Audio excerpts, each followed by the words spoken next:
Also today, the general manager of an embattled utility district that's subject of a Tennessee State Controller investigation has resigned. Gary Smith was the general manager of the South Fork Utility District south of Bristol. Back in April, the Tennessee Controller's Office found potential conflicts of interest in almost $1.7 million of what it calls questionable payments made to companies owned by Smith.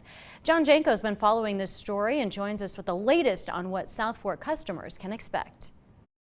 Sarah, amid complaints over high bills, inconsistent service, and the comptroller investigation into Gary Smith, several South Fork customers say they've had enough of their water service. But now some new blood on the utilities board hopes to right the ship. This past Thursday evening, December the 1st, the board members of South Fork Utility accepted the resignation of General Manager Gary Smith. We are currently looking for a new general manager as well as a field manager. Diane Lochner is one of 4 new members on the South Fork Utility District Board, joining previous member Jason Webb. Lochner says it's their goal to rebuild trust with customers. We definitely want to move forward and build a good rapport with our community and stay in communication with them. We want to address the concerns of our customers. We spoke with customer Ashley Jones before learning of Smith's resignation. She's not convinced a change in leadership would make a difference. I think the question is will these things improved if Gary is out?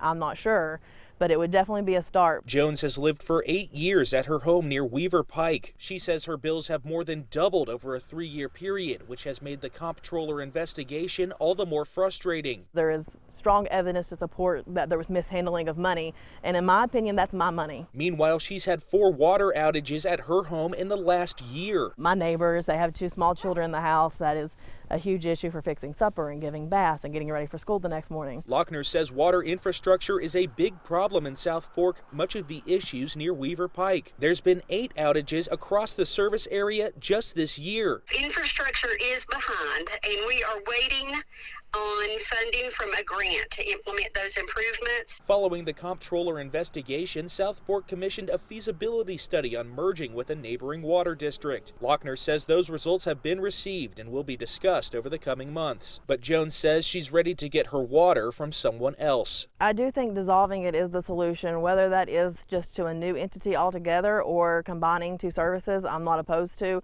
Customers have also said communication is a big problem at the utility district. Lochner says South Fork now has a Facebook page and more people to handle higher call volumes to better communicate. In Bristol, John Jenko, News Channel 11.